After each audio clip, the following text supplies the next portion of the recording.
Good evening, YouTubers. Actually, good morning, YouTubers. This is the ShallowCross Sports Network with the Double A, bringing you a show.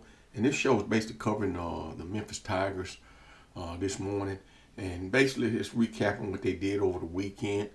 And I'm going to talk a little bit about what they're going to do over this weekend coming up. But anyway, with that said, let's get right on into it.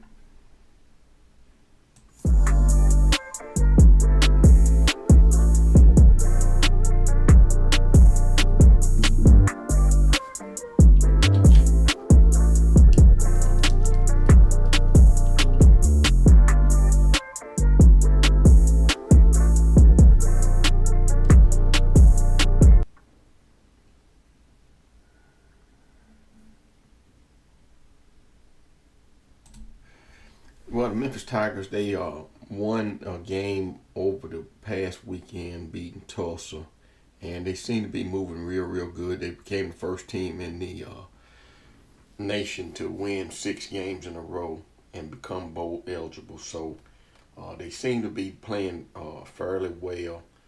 The one weakness that I see with Memphis is they can score. Their defense is not as proficient as it should be. A good offensive schemed team will give Memphis trouble. And so anyway, with that said, let's look at their stats.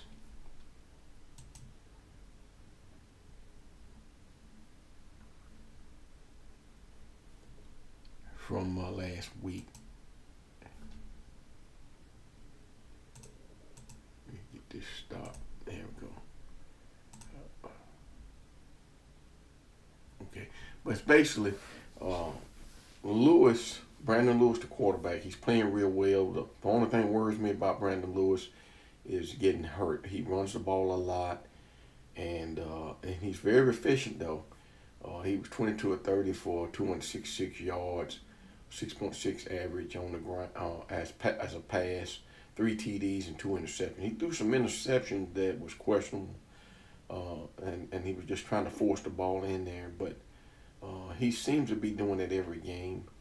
And luckily, Memphis is able to outscore teams and beat them. Francis for Tulsa, he was a young guy that put in there. I think may have been his first game starting, but he was 20 of 34 for 175 yards, and that's about a 5.1 average. And of course, Lewis had a 105.6 QBR.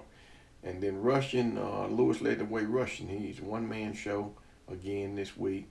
12 of 67, 5.5 average yards per carry, 1 TD, and his longest run was 26 yards.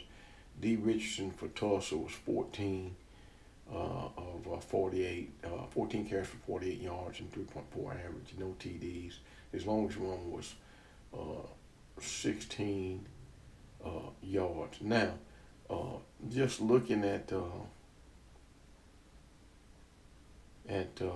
what Tulsa did, the coach Trey Lamb, I can remember when he was the head coach at I think Gardner Webb, I believe, and then I think he went from there to Tennessee Tech, and then from there he may have gone to East Tennessee State, but he's been moving around, popping around year after year after year, and now he's the head coach over at Tulsa now.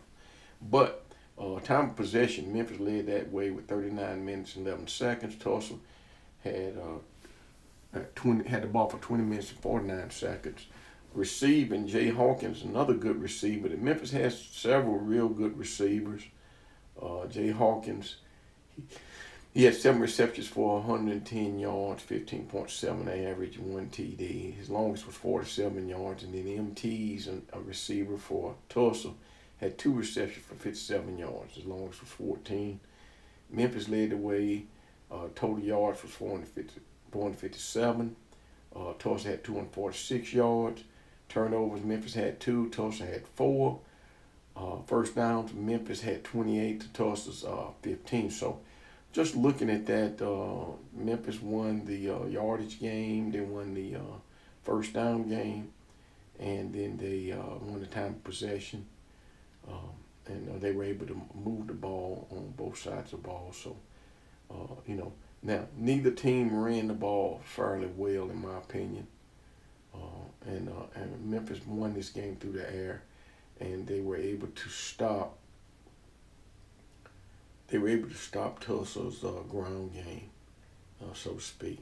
So Memphis, say they get another team this week. Don't know exactly who they play this week, but the games are going to get tougher as they go through the schedule. And so Memphis is trying to get, if they can run the table and win all 12 ball games, they have a great chance of making it to the playoffs, the 12-team playoffs. So, especially as the only group of 5 members, it's going to be one slot for a group of 5 member, and that's what Memphis is looking forward to. So, with that said, that's just a recap of what happened with Memphis over the weekend.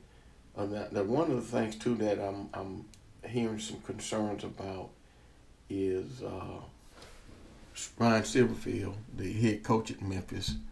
Teams are going to come after him as for their head coaching positions, and Memphis is going to have to pay him to get him to stay. I think his salary is around $3,000, somewhere between 2.5 million and $3,000. They got to pay more money than that to keep Silverfield from leaving to go to Arkansas. I think his name's been mentioned for Arkansas. His name's been mentioned for UCLA. His name has been mentioned for Oklahoma State, and his name has been mentioned even for Florida. So Memphis is gonna have a hard time holding on to him after this year. So we'll see what happens with that. And with that said, that's gonna end this show. But anyway, Memphis Tigers are rolling. They're 6-0, looking for 7-0 over the weekend. And remember to like and subscribe. And this is a fan show. It's for the fans. I'm a fan just like you all are, all the YouTubers that watch my shows, just listening to what I'm saying. They're fans just like I am. I try to pick up on you, give you a little bit of my insight on what's going on. Because I know a little bit about football. I know a lot about basketball and baseball too. But mostly I'll be talking football until the basketball season digs in, which is going to be starting here in a few weeks. Of course, Memphis is always building a new team ever since Penny Hardaway came with the NIL era and the transfer portal era.